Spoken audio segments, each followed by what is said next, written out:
नमस्कार दोस्तों, आज का तारीख है 1/7/2020।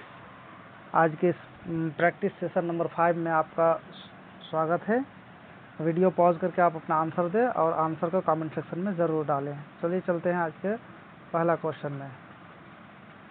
आज का पहला क्वेश्चन है, शिवाजी के अष्टप्रधान के संदर्भ में सुमेलित है। वीडियो पॉज करके आप सुमेलित कीजिए।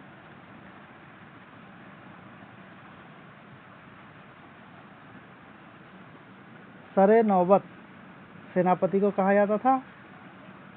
वाक्यान्वीस गुप्तचर विभाग का अध्यक्ष। सुमंत विदेशी मंत्री। इसमें से कौन सा सही सुमेलित है, आप इसे चयन करें। यस, अगर हम देखें तो शिवाजी के अष्टप्रधान के संदर्भ में सरे नौबत सेनापति को कहा जाता था, वाक्यान्वीस गुप्तचर को कहा जाता था और विदेश मंत्री सुमंत को विदेश मंत्री कहा जाता था, यानी विदेश मंत्री को सुमंत कहा जाता था। इस तरह अगर हम देखें तो इसका answer D is the right answer. Okay, now next.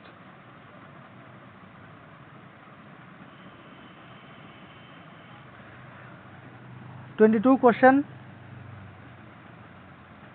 वैश्विक विचारधारा के संदर्भ में निम्नलिखित कथनों पर विचार कीजिए। इस विचारधारा के संस्थापक कनाद माने जाते हैं। ये जो है ना वैशेषिक विचारधारा के संस्थापक कौन थे? कनाद थे। इसमें ईश्वर के अस्तित्व में विश्वास नहीं किया जाता है। यह अत्यंत वैज्ञानिक दृष्टिकोण रखता है। इसमें ज़रा सोचिए और अपना आंसर सुमेलित कीजिए।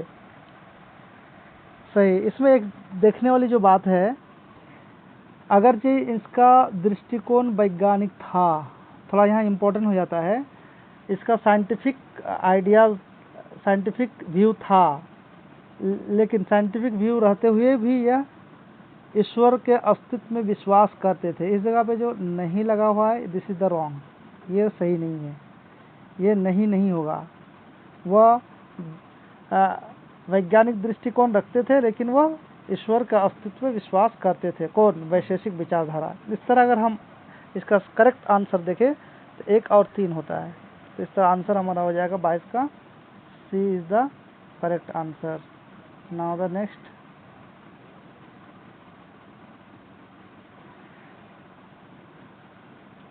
कांग्रेस के कोलकाता अधिवेशन 1906 के संदर्भ में निम्नलिखित कथनों पर विचार कीजिए। इसकी अध्यक्षता दादा भाई नौरोजी ने की थी। इसमें स्वराज को मुख्य लक्ष्य घोषित किया गया था।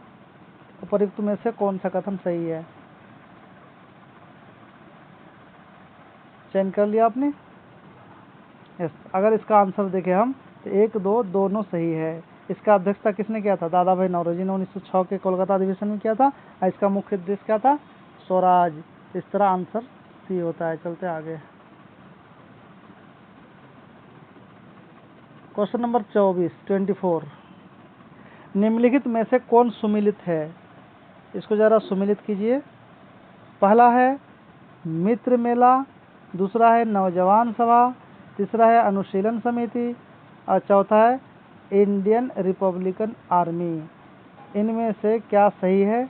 अगर मित्र मेला की बात करें तो दोस्तों मित्र मेला ये सावरकर से संबंधित है। मित्र मेला के संस्थापक कौन थे? सावरकर।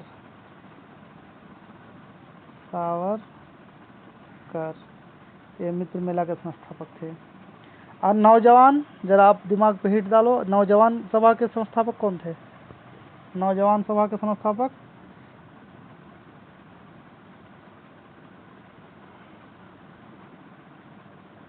नौजवान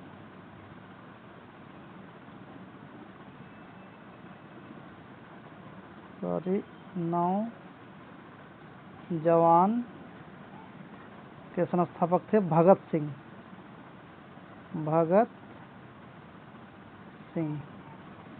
तो इस तरह ए भी सही नहीं है, बी भी सही नहीं है। और अनुशीलन समिति के संस्थापक कौन थे? अनुशीलन समिति का अगर हम देखें तो इसका संस्थापक ज्ञानेंद्र नाथ बसु थे। इस तरह हमारा आंसर सही होता है सी। उस तरह डी का अगर हम देखें इंडियन रिपब्लिकन आर्मी। अच्छा, इंडियन रिपब्लिकन आर्मी का संस्थापक कौन थे दोस्तों? इसका संस्थापक थे सूर्य सेन। सूर्य सेन इसका संस्थापक थे। चलते आगे, क्वेश्चन नंबर 25। कांग्रेस की स्थापना के समय निम्नलिखित में से किसने मुस्लिमों को कांग्रेस से दूर रहने के लिए प्रेरित किया? अच्छा, जैसे हम मॉडर्न पढ़ते हैं तो उसमें से हमें पता है कि बदरुद्दीन तैयब जी तो बजाबता कांग्रेस के अध्यक्ष ही थे, तो ये तो होगा नहीं।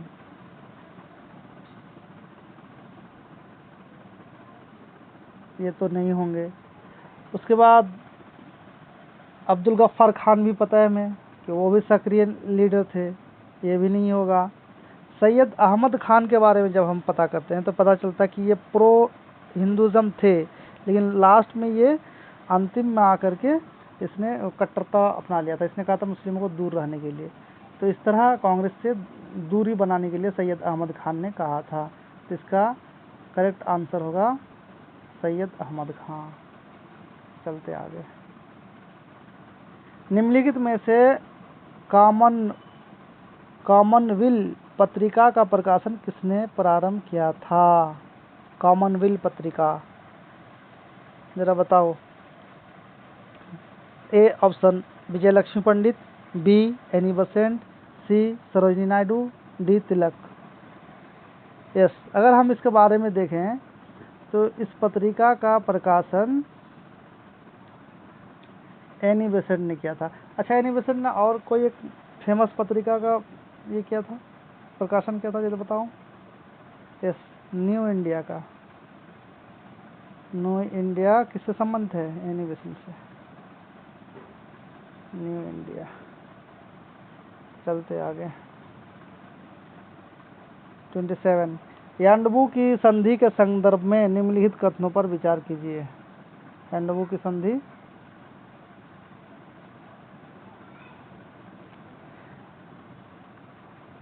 अच्छा, यान्डबू की संधि कब हुआ था बता सकते हो आप?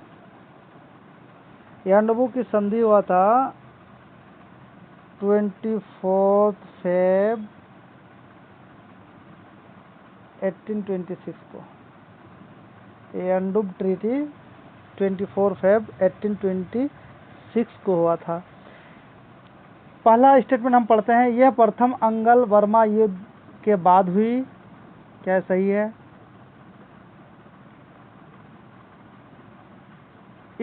इससे अंग्रेजों को टेनासरीम और अराकान के प्रांत मिले। क्या ये सही है? इसके बाद ही लॉर्ड एम्हर्स्टन को अर्ल ऑफ अराकान की उपाधि दी गई है। ये तीनों स्टेटमेंट पे आप विचार करें।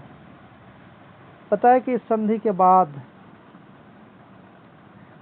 आगे देखते हैं इसका स्टेटमेंट। इस संधि के बाद क्या होता ना कि बर्मा सरकार को 1 करोड़ रुपया की क्षतिपूर्ति ईस्ट इंडिया कंपनी को देना पड़ा था। इस तरह अगर 1, 2, 3 हम ऑप्शन स्टेटमेंट देखें तो तीनों सही है।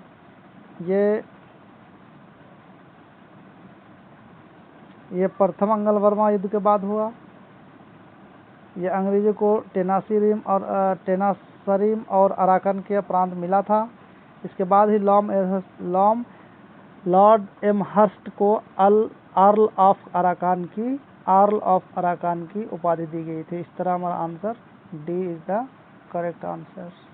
नाउ नेक्स्ट 29 क्वेश्चन, निम्नलिखित में से कौन सुमेलित नहीं है? जरा आप मिलान करो, मैच दिस क्वेश्चन।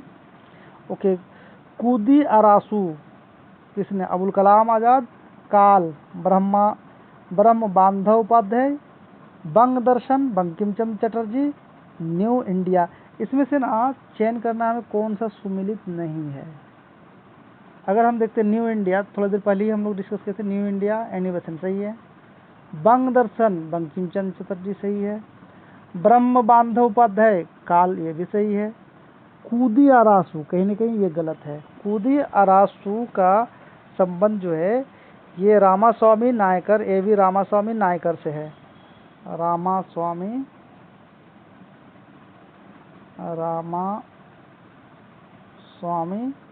नायकर से है।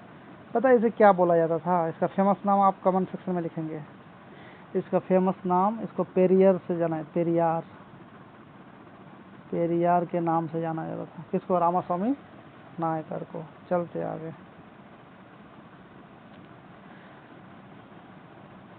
क्वेश्चन नंबर 30, निम्नलिखित में से कौन सुमेलित नहीं है? फिर वही बात, कौन सा सुमेलित नहीं है, इसे ध्यान में रखना हमेशा क्वेश्चन में।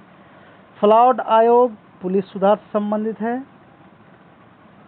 नियमर समिति केंद्र और राज्य के मध्य वित्तीय संबंधों पर समिति। स्ट्रेची आयोग अकाल। हालैंड समिति उद्योग से संबंधित सुझाव। इसमें से कौन सा सुमेलित नहीं है? अगर हम देखें तो बंगाल, ये इसका फ्लॉड आयोग जो है पुलिस सुधार से नहीं है। ये आंसर सही है, लेकिन ये सही मिलान नहीं है। Answer, correct answer is the A.